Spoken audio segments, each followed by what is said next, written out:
Hey, I'd like to welcome you to another episode of Mission Matters. My name is Adam Torres, and if you'd like to apply to be a guest in the show, just head on over to missionmatters.com and click on Be Our Guest to apply. All right, so today my guest is Mark Musselman, and he is a coach, a trusted advisor, and speaker at MX5 Consulting. Mark, welcome to the show. Thanks for having me, Adam. I'm so happy to be here. All right, Mark, we got a lot to talk about. So a lot of business owners, a lot of entrepreneurs, a lot of executives that watch this show and producing results, clarifying our vision and really making sure we're not doing busy work. I mean, that's a big deal. We want more productivity. We want more profit. We want more success. We want more, whatever it is we're searching for. So excited to get into that with you and also what you're doing at MX5 Consulting, how you're helping companies and organizations and individuals. But before we do that, let's start this episode the way that we start them all with what we like to call our Mission Matters Minute. So Mark, at Mission Matters, our aim and our goal is to amplify stories for entrepreneurs, executives, and experts. That's what we do. Mark, what mission matters to you? Well, I think the biggest mission that I've been on, and it started with my own mission, is to get to the truth in the heart of things that matter to business owners and senior leaders. And what I mean by that is, a lot of people live in the world of pretense. I did. A lot of my clients live in the world of pretense. There's something that they, don't want to reveal, right? Because it might be associated with a sense of embarrassment or shame.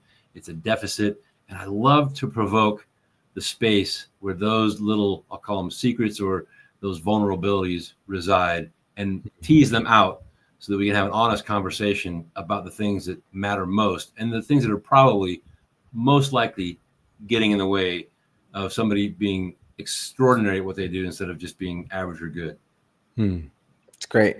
Love bringing mission-based individuals on here to share why they do what they do, how they're doing it, and really what we can all learn from that and, tips and things we can take away to, improve our lives as well. So let's go back in time a bit, Mark. Like, how'd you get into this, world of business and becoming an advisor and really just consulting in general? Where'd all that begin for you? Well, I had the opportunity when I was young to be part of a family business. I started my career outside of my family's business, which I think, as a note to anybody here who's involved in one, every family member should have to start somewhere else, their career somewhere else before they are able to join a family business. So I spent a couple of years in the world of the Gallo family, selling wine and becoming a good merchant. I took those skill sets into a family business. And then was given a merchant, Mark. That's pretty cool. Though, actually, I always wanted to be in some type of business like that. I'm not going to happen now, but it seems cool to me. It is cool. And I loved what I was doing. And then I looked and, immediately to my side was my family's business. It was a very small business. There were like 8 people. And, my father and his brother had started it. And they had aspirations that went well beyond where they had taken the company. And I had all these skills and I got offered at 30 years old to come in and basically take over my family's business, which was an enormous responsibility. We had several hundred employees and, it was a good sized business, about 5,000 customers. And I knew enough at that point that I knew that I didn't know a lot, right? On how to lead and run a business. So you were 30 with that potential. Wow. That's young, Mark. Yeah. And I would almost say probably too young. And I mean that, reflecting back on it, it was probably, too young for me to have been given that opportunity. So I knew that, and I hired a coach. This isn't way before coaching was a thing. So I reached out. I had a circle of people in the Denver metro area, hired a guy. And I just said, listen, I'm really committed to being, very effective in this role, but I know enough. I don't know what I'm doing. Can you help me grow and, evolve as a leader? So that began, really for me, probably the first thing in my life I've ever truly found a passion around. I mean, I was a decent student through school, got a degree in economics, but, interested, but not deeply committed. So this idea of leadership, when I began down that path, it just woke me up. It was like, wow, there is so much more to the idea. First of all, what do we even mean when we use the word leadership?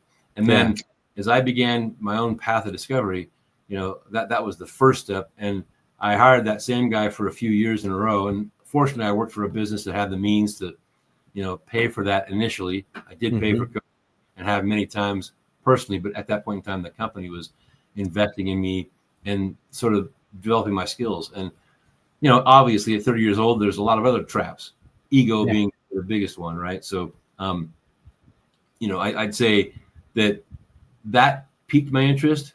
And the more I dove and got deeper into it, the more I discovered that I loved it and I wanted it to be my life, basically. And, sometimes you choose actively to make that change. And in my case, my family's business in that 2008-9 window went through bankruptcy. So, there was this 50-year-old legacy business, a couple hundred employees, et cetera. We went through bankruptcy. So at the back end of that process, I was sitting there thinking, well, what do I do now?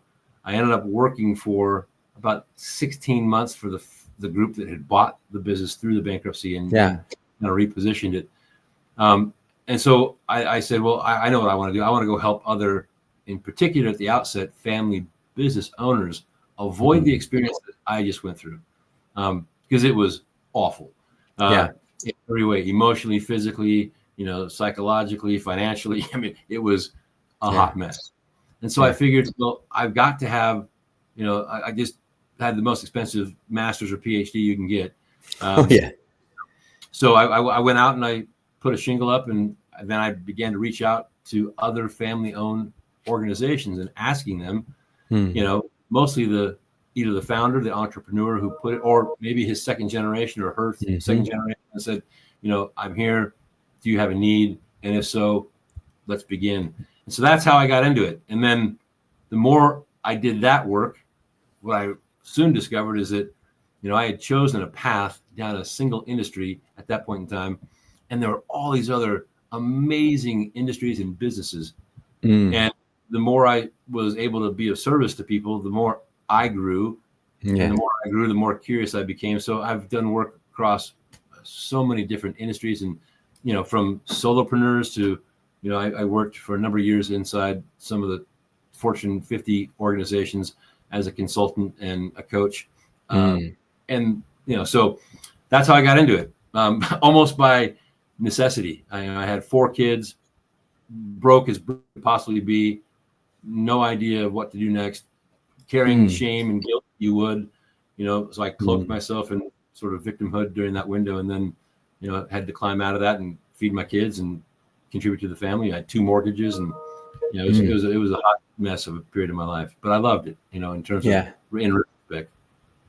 Wow. I'm always a fan of when somebody starts a business out of not necessity because they're going through pain, but when they really, figure something out and they understand that all this pain or all these things that they've gone through can be a benefit when sharing those stories and those experiences with others. So maybe they don't have to go through those same type of experiences. And that can obviously be in business. It can be in personal. It can be in a lot of different niches. Just in general, I'm always a big fan of that. I'm curious on your end from, working from all these different industries, different types of, and let's keep it, I guess, for the moment on the family business side of things, and we can expand from there, but let's keep it on the family side just for a moment. Are there any themes or what are some of the blind spots that you see as you've worked with many, many organizations, specifically the family organizations or family business? What kind of blind spots do a lot of them have out there? Are there themes that you see reoccurring over and over and over again by the definition of sometimes it could be a 50-year-old business it's the way we've always done things, or that type of culture versus something else? Any blind spots?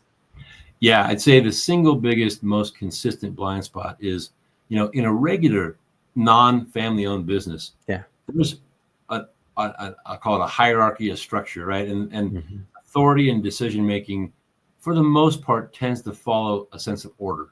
If you have shareholders, they elect a board, and then, that board, hires a CEO, and the CEO serves the leisure of the board, and it's pretty structured. And the roles are distinct. In a family business, there are 3 very specific and distinct circles. There's a family circle, right? That entails all the dynamics that a family would bring into a family business.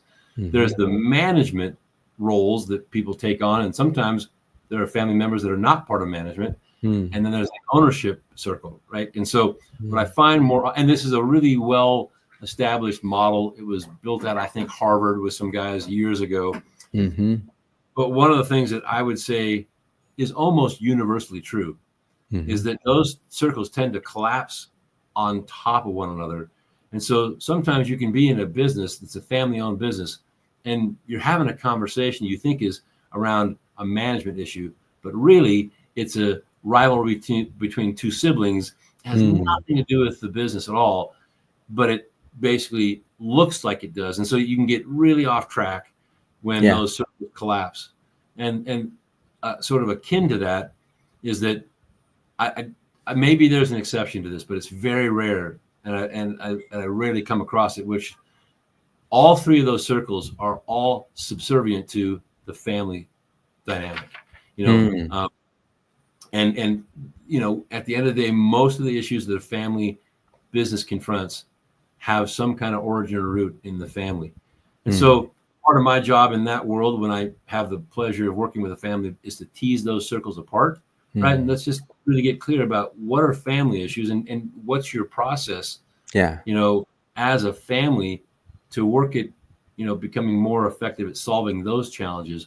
And then, what are true management issues and what's our structure and our system and our process to, attack and solve managerial issues. And then, the ownership has other traps like fairness and equity, which are, really charged subjects when you get into, family related dynamics.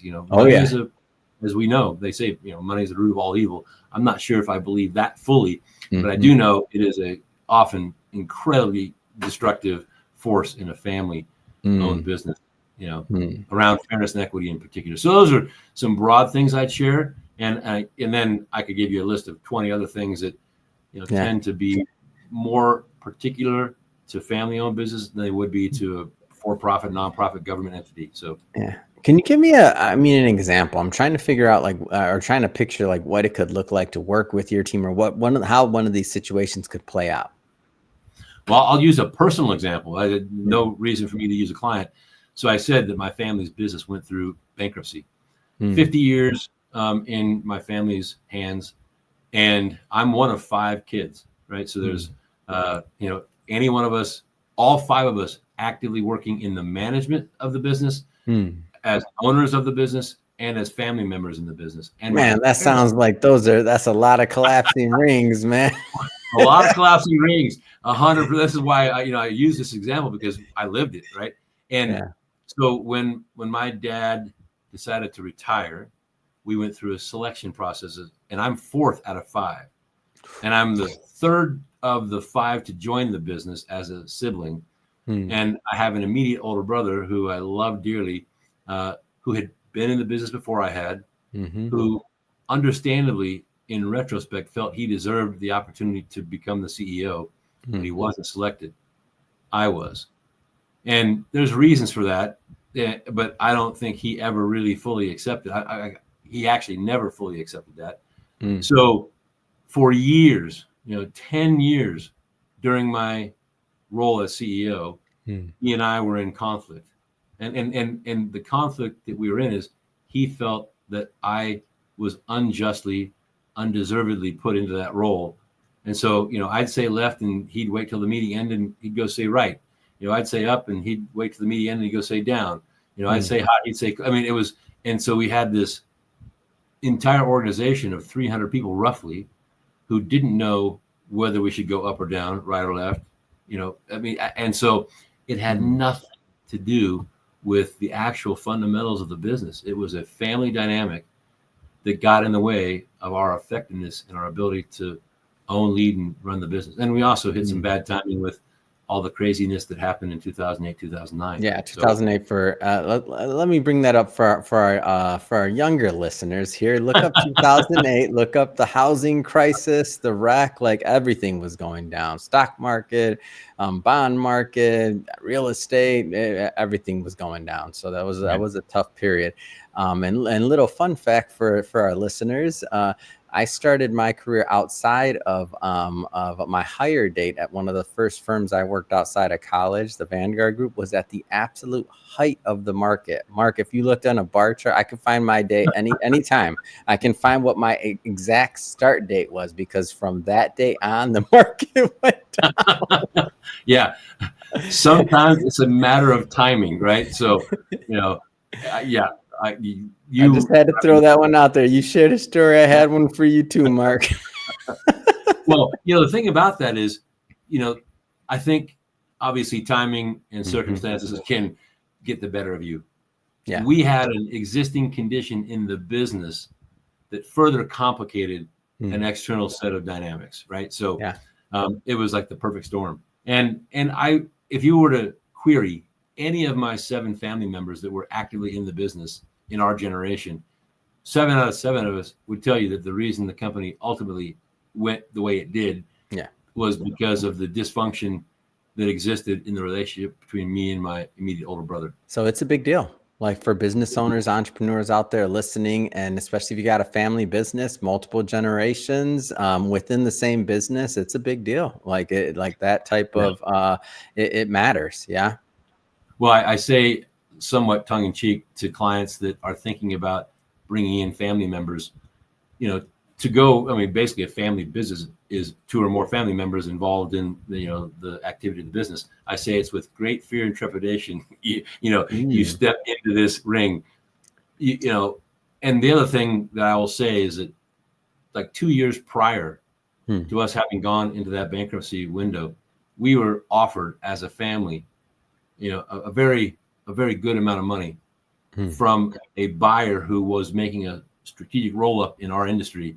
And we said no. And so another cautionary tale is, we allowed emotion to kind of guide the process of deciding yes or no, which I see often is the case. Like founders can't let go of a business emotionally. It's like a child, right? I mean, so we always say that my parents had 5 children and my dad had 6.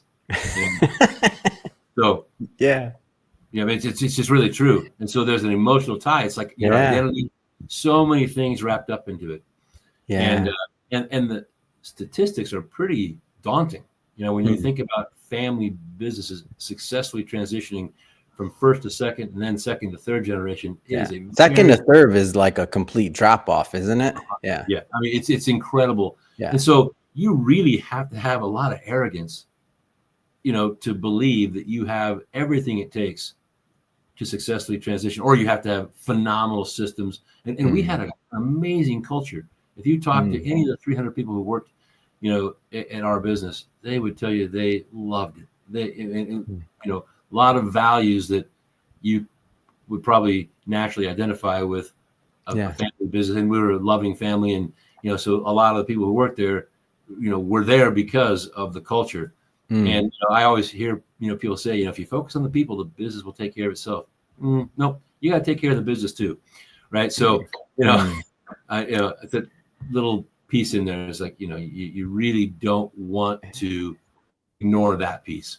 Yeah. Well, thank you for sharing that, Mark. I mean, I know that's a lot to unpack there, and I wanna switch here slightly and transition. Let's get into some of the work you're doing and how you in strategic planning and one-on-one coaching. Like we see like some of the symptoms and what can happen and what can even like some family business owners what may watch or listen to this right now and think, oh, you know what, some of these things have been on their mind, right? Like on their mind because it's there, especially if someone's thinking about retiring or if somebody's nearing that age in the next, X amount of years. Like, so what's some of the work that you're doing to actually help, in either transition or otherwise in leading up to making sure that there's good outcomes for those that have invested, their blood, sweat, and tears into these businesses? Yeah. Well, so I'll stick with the transition. I just have recently onboarded a new family business client, and they're in a generational transition from founder Gen 1 to Gen 2. And so what I can say about that is it's understandable. The older generation, the founder, has all this gathered wisdom and experience and years of service, and that's a well of knowledge, right? It's an incredible well of knowledge. And oftentimes the incoming generation, I'll raise my hand, has a desire to be significant, who wants to exercise and express their intellect and their capabilities, and and may want to, I'll just say, push aside or ignore or not honor, because it's, ego wise, it's a little bit of a threat, and they may have been judging the founder as, capable in some areas but vastly incapable in others, and so what happens, instead of creating an incredibly healthy environment where those, I'll just say, two individuals meet together, they collaborate together, they openly share ideas, they're working to get on the same page. The younger incoming generation is, a sponge for anything, everything that the founding generation can provide in terms of insights and knowledge, instead of pushing that generation away. I had a client a couple of years ago, they had an amazing business up in Oregon. And the incoming generation, there was a woman who's stepping in to run their family business, had not just sort of ego challenges, because she has two brothers that did not get selected. And so, it's now I really have to demonstrate my worth. I really have to make sure that everybody's aware of how capable I am. And so it can be a massive overreach. And then you get the hurt feelings, you get the wounds, then it just further degrades the quality of conversation and collaboration, when all of those things can be avoided by a really thoughtful approach to succession planning and transition. And one of the things that I love doing is getting in and I share my story. I was the guy, I was 30 years old. I mean, you can't find the 30-year-old who doesn't have a healthy ego, and I was all that. And my dad was doing everything he could to be helpful. And I was like, yeah, you're cute. Thank you. You don't know this, but I know everything I need to know at 30. So let's just get you into the tournament. Let's get you on the golf course, whatever.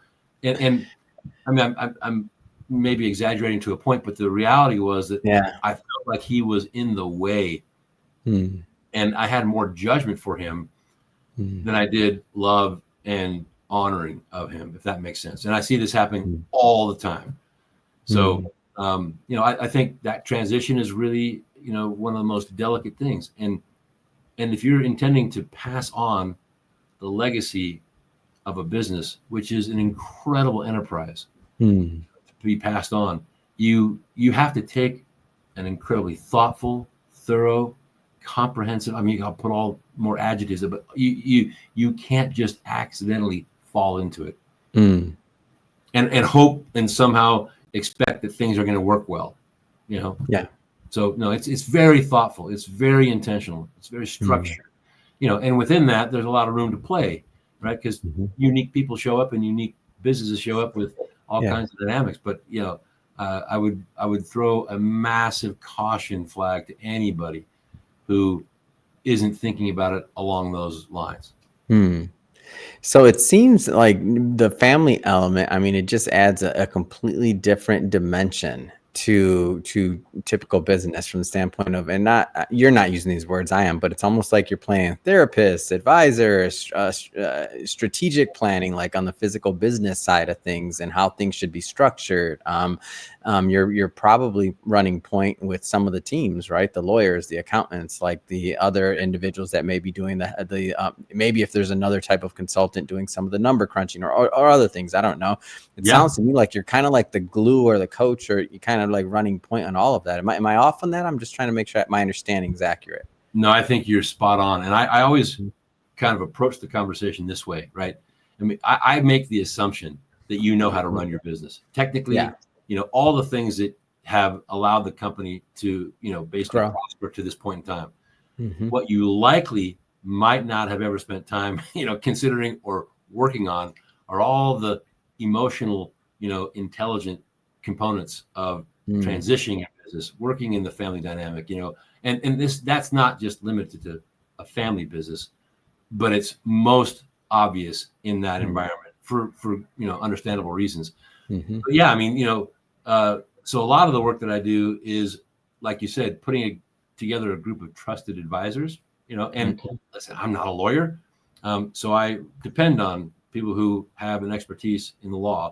I'm not an accountant, so I depend on people as sort of collaborative partners that I would bring into that. I mean, I bring in, experienced family systems counselors and therapists if the circumstance requires that, because there are often times when you get start peeling the layers of the onion away, you'll get into some issues that require that level of expertise and nuance that is really not my forte.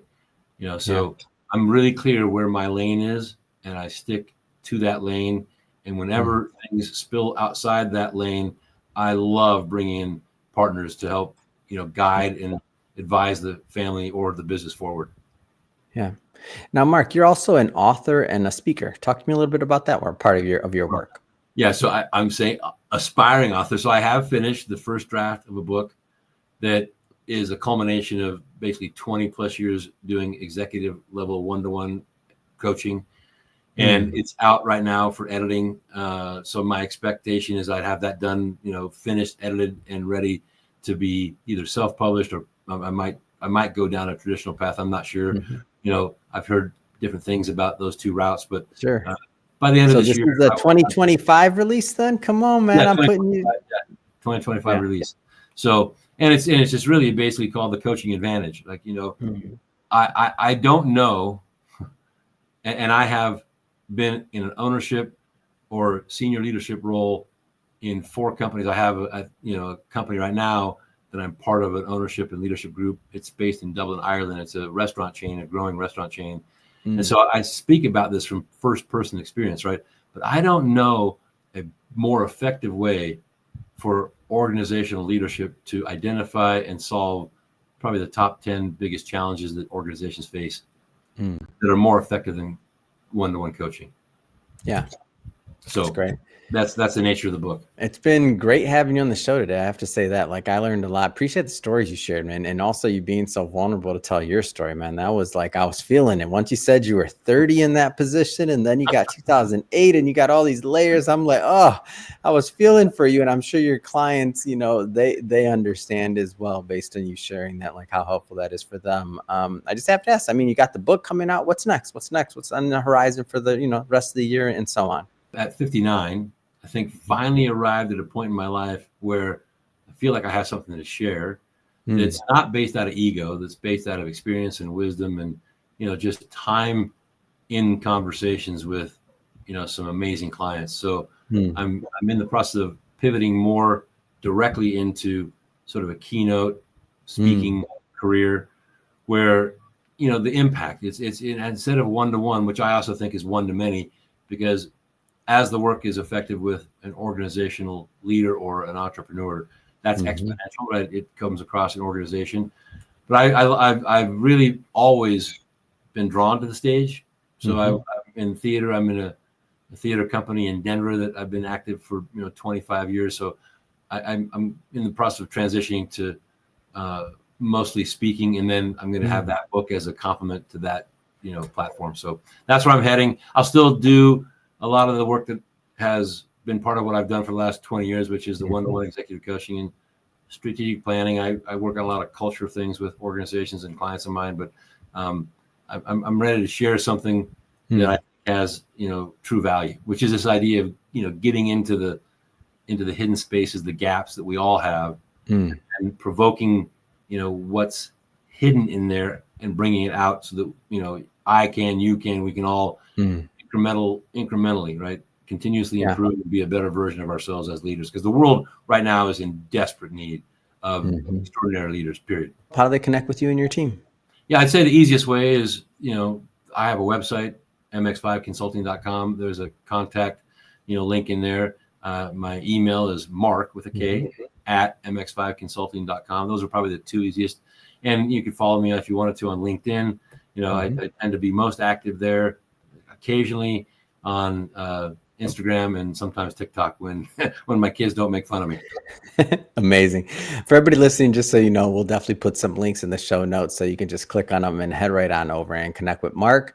And speaking of the audience, if this is your first time with Mission Matters and you haven't done it yet, hit that subscribe or follow button. This is a daily show. Each and every day, we're bringing you new content, new ideas, and hopefully new inspiration to help you along the way in your journey as well. So again, hit that subscribe or follow button. And Mark, thanks again for coming on the show.